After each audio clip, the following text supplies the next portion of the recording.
በጌታቸው ረዳ የሚመራው አዲሱ ዲሞክራሲ ስምረት ፓርቲ ዛሬ ግንቦት 23 ቀን 2017 ዓ.ም የመጀመሪያውን ጋዜጣዊ መግለጫ በአዲስ አበባ ሸራተን አዲስ ሆቴል ያካሄደ ሲሆን በመግለጫውም ከለውጥ ጋር በተያያዘ ያቀረበውን ጥሪ በተመለከተ ካነሷቸው ሀሳቦች ላይ ጠለቅ ያለ ዳሰሳ ስላደረግን አብራችሁን ቆዩ በማለት ወደ ቀጣዩ አርዕስተ ዜና እንለፍ።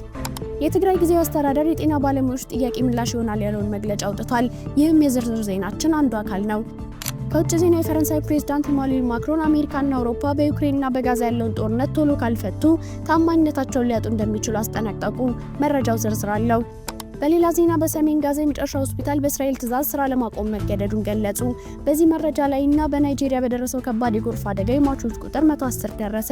በእነዚህ ሁለት መረጃዎች ላይ ጠለቅ ያለ ዳሰሳ ስለምናደርግ እስከ ጥንክራችን ፍጻሜ አብራችሁን ቆዩ በማለት ቪዲዮቻችንን ከሚያዩ 96% የሚሆኑት ቻናላችን ሰብስክራይብ ያላረጉ እንደሆኑ ዩቲዩብ ሹክ ብሎናል። እናም ፍቃዳችሁንና ቻናላችንን ሰብስክራይብ እና ላይክ በማድረግ ቪዲዮውን ይጀምሩ እያልን አሁን በቀጥታ ወደ ዝርዝሩ እንውሰዳችሁ። በአቶ ጌታቸው ረዳ የሚመራውና ከብሔራዊ ምርጫ ቦርድ ቅድመ እውቅና ያገኘው አዲሱ ዲሞክራሲ ስምረት ፓርቲ መመስረቻ ጉባኤውን በዚህ ዓመት በትግራይ ክልል እንደሚያካሂድ አስታውቋል። ፓርቲው ዛሬ ግንቦት 23 ቀን 2017 ዓ.ም የመጀመሪያውን ጋዜጣዊ መግለጫ በአዲስ አበባ ሸራተን አዲስ ሆቴል ያካሄደ ሲሆን በመግለጫውም ጊዜያዊ ፍቃድ ከምርጫ ቦርድ ማግኘቱን ገልጿል። አዲሱ ፓርቲ በትግራይ ያለውን ፖለቲካ ያካሄድ ወደ ተሳሳተ መንገድ በመሄዱና ለውጥ የሚያስፈልግበት ጊዜ ላይ በመሆኑ አዲስና የተለያየ ሀሳብ ያለው ፓርቲ ለመስራት እንዳስፈለገ ገልጿል። መግለጫውን የሰጡት የፓርቲው ኮሚኒኬሽን ኃላፊ እና የአደራጅ ኮሚቴ አባላት ወረዳይ ኃይለፎም የፓርቲው መስራች የሆኑት አቶ ጌታቸው ረዳ በህመም ምክንያት መግለጫ መስጠት እንዳልቻሉ ተናግረዋል። ዲሞክራሲ ስምረት ትግራይ ፓርቲ ክልሉ ከፍተኛ የሆነ ቀውስ ውስጥ ይገኛል የሚል ሀሳብ በሁሉም ለውጥ ፈላጊ ላይ በማደሩ ምክንያት እንዲሁም ትግራይ አዲስ ለውጥ ያስፈልጋታል የሚል እምነት በመኖሩ የተፈጠረ አዲስ ፓርቲ ስለመሆኑን ገልጸዋል። ማንኛውም ሀሳብ አለኝ የሚል የፓርቲውን ደንብና መተዳደሪያ የሚቀበል ከሆነም ስምረትን መቀላቀል የሚችል መሆኑንም በመግለጫው ተናግረዋል። ከመጪው ሰኞ ጀምሮ ፓርቲው ከክልል እስከ ቀበሌ አደረጃጀቶችን የመመስረት ስራዎችና የአባላት ምልመላ ስራዎች እንደሚሰራ የገለጹት አቶ ረዳይ ከዚህ ቀደም የህወሓት አባል ሆኖ ለውጥ የሚፈልግ ካለም አባል መሆን ይችላል ብለዋል። ከዚህ ውጭ የህወሓት አባል የሆኑ ወጣቶች እንዲሁም ከትግራይ ውጭ ያሉ የትግራይ ተወላጆች የፓርቲው አባል እንዲሆኑ ይሰራል ሲሉም ገልጸዋል። አክለውም በህወሓት ውስጥ ሰላም እንዳይኖር የሚሰሩ 4 ግለሰቦች ሰራዊቱን እናዛለን የሚል እምነት እንዳላቸው ስለሚያምኑ ትግራይን ሰላም የነሷት መላ የህወሓት አባላት ሳይሆኑ ከአቶ ጌታቸው ረዳ ውጭ ያሉና ህገወጡን ጉባኤ ያካሂዱት ናቸው ሲሉ ተናግረዋል።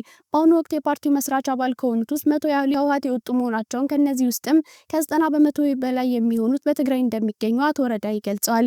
ፓርቲው በትግራይ የተለያዩ መድረኮች እንደሚያካሂድ የገለጹ ሲሆን ይህ ክረምት ሳይወጣ በትግራይ ጠቅላላ ጉባኤ እንደሚያካሂድም በመግለጫው አስታውቋል።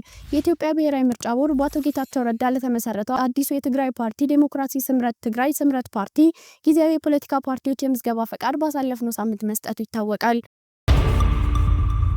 የትግራይ ጊዜያዊ አስተዳደር የጤና ባለሙያዎች ያለባቸውን የኢኮኖሚና ማህበራዊ ችግሮች ለመፍታት የሚቻለውን ሁሉ እንደሚያደርግ አስታወቀ። የትግራይ ክልል ጊዜያዊ አስተዳደር ከክልሉ የጤና ባለሙያዎች ላቀረቡት ጥያቄዎች በሰጠው ምላሽ ያለባቸውን የኢኮኖሚና ማህበራዊ ችግሮች ለመፍታት የክልሉን አቅም ባገናዘበ መልኩ የሚቻለውን ሁሉ አደርጋለሁ ሲል ገልጿል። የጊዜያዊ አስተዳደሩ ፕሬዝዳንት ሌተናንት ጀነራል ታደሰ ወረደ በክልሉ ከሚገኙ 9 የጤና ማህበራት ተወካዮች ጋር ከግንቦት 5 ቀን 2017 ዓ.ም ጀምሮ ውይይት ማካሄዱ ተገልጿል። ውይይቱን ተከትሎ ጊዜያዊ አስተዳደሩ ባወጣው መግለጫ እንዳስታወቀው ባቀረቡት የመፍትሄ ሀሳቦች ላይ ከሞላ ጎደል ሙሉ ስምምነት ላይ ተደርሷል። ይህ በእንዲህ እንዳለ የኢትዮጵያ ጤና ባለሙያዎች ማህበር ትናንት ግንቦት 22 ባወጣው መግለጫ በጤና ባለሙያዎች ላይ እየደረሱ ያሉ ከስራ ማሰናበት፣ ጥያቄ እየጠየቁ ያሉ ባለሙያዎች ምክንያት ያደረገ አዲስ ቅጥር ማውጣት፣ ዛቻና ማስፈራሪያ በአስቸኳይ እንዲቆም ጠይቋል። ወደ ውጭ ዜና ስናልፍ የፈረንሳይ ማስጠንቀቂያ ለአሜሪካ። የፈረንሳዩ ፕሬዝዳንት ኢማኑኤል ማክሮን አሜሪካና አውሮፓ በዩክሬንና በጋዛ ያለውን ጦርነት ቶሎ ካልፈቱ ታማኝነታቸውን ሊያጡ እንደሚችሉ አስጠነቀቁ። ፕሬዝዳንቱ አክለው በአሜሪካና በቻይና መካከል በሚደረገው የስልጣን ሽኩቻ የእስያ ሀገራት ተጎጂ እንዳይሆኑ ከአውሮፓ ጋር አዲስ ህብረት መፍጠር አለባቸው ሲሉ ተማጽነዋል። ማክሮን ይህን ያሉት በሲንጋፖር በተካሄደው የኤዥያ መከላከያ ጉባኤ ላይ ሲሆን ሩሲያ የዩክሬን ግዛት ያለምንም ገደብ መውሰድ ከቻለች በታይዋን ምን ሊፈጠር ይችላል? በፊሊፒንስ አንድ ነገር ቢከሰት ምን ይደረጋል ማለታቸው አነጋጋሪ ሆኗል። ፕሬዝዳንት ማክሮን የፍልስጤም መንግስት እውቅና መስጠትን ጨምሮ ፈረንሳይ የአውሮፓን ጥረቶች መምራቷን ገልጸው በዚህ ጉዳይ በደንብ እየሄድንበት እንደሆነ ምልክት ነው ብለዋል። ይህ በእንዲህ እንዳለ አሜሪካ ከእስራኤል ጋር በጋዛ ብዙ ትችት ያስተናገደውን የእርዳታ ማከፋፈል ስራ በመስራት ለሐማስ የተኩስ አቁም ሀሳብ ለማቅረብ ከእስራኤል ጋር ጥረት አድርጋለች። ባለፈው ሳምንት የእስራኤሉ ጠቅላይ ሚኒስትር ቤንያሚን ኔታንያሁ በማክሮን በካናዳና በእንግሊዝ መሪዎች ላይ ከሐማስ ጋር የቆሙና በሰብአዊነት የተሳሳተ ጎራ ላይ የተሰለፉ በማለት በመወንጀል ከባድ ጥቃት መሰንዘራቸው ይታወቃል። በሰሜን ጋዛ የመጨረሻ ሆስፒታል በእስራኤል ትዕዛዝ ስራውን ለማቆም መገደዱ ተገለጸ። በሰሜን ጋዛ ግዛት የመጨረሻው የጤና አገልግሎት የሚሰጠው ሆስፒታል የእስራኤል ጦር በአስቸኳይ እንዲለቅ ትዕዛዝ ማስተላለፉን ተከትሎ ነው ከአገልግሎት ውጭ መሆኑን የሆስፒታሉ ዳይሬክተር የተናገሩት። ዳይሬክተሩ እንዳሉት ህሙማኑ ጃባሊያ ከሚገኘው አልአውዳ ሆስፒታል ወደ ሌላ ስፍራ ተወስደዋል። እስራኤል እስካሁን በጉዳዩ ላይ የሰጠችው ምላሽ ባይኖርም በሆስፒታሉ ያሉ ሰዎች የእስራኤል ጦር ኃይል ሲሰነዝር የሚችለውን ጥቃት ፈርተው መሸሻቸውን ተናግረዋል። የተባበሩት መንግስታት ድርጅት የሰብአዊ እርዳታ ኤጀንሲ እንዳስታወቀው ባለፉት 2 ሳምንታት የቀጠለው ግጭት ሆስፒታሉን ጎድቷል፣ ተደራሽነቱን አቋርጧል፣ ብሎም ህሙማን ሕክምና እንዳያገኙ አድርጓል። ከ27 የተባበሩት መንግስታት የፍልስጤም ስደተኞች ኤጀንሲ ጤና ጣቢያ 9ኙ በስራ ላይ እንደነበሩ ተመላክቷል። ኤጀንሲው ጋዛን በምድር ላይ እጅግ የተራበች ቦታ ሲልም ጠርቷታል። እስራኤል በተያዘው የፈረንጆቹ ዓመት የ2 ወራት የተኩስ አቁም ስምምነት ካደረገች በኋላ ጥቃቷን በጋዛ አጠናክራ ቀጥላለች። ባለፉት 24 ሰዓታት እስራኤል በፈጸመችው ጥቃት ቢያንስ 72 ሰዎች መገደላቸውን በሐማስ የሚመራው የጤና ሚኒስቴር አስታውቋል። ሐማስ ባለፈው ዓመት መስከረም መጨረሻ ላይ በደቡባዊ እስራኤል ውስጥ በፈጸመችው ጥቃት 1200 ሰዎች የተገደሉ ሲሆን 253 ሰዎች ታግተው መወሰዳቸው ይታወሳል። እስራኤል በጋዛ ውስጥ እየፈጸመች ባለው ጥቃት ከ53000 በላይ ፍልስጤማውያን መገደላቸውን ከጋዛ የጤና ሚኒስቴር የተገኘው መረጃ ያሳያል።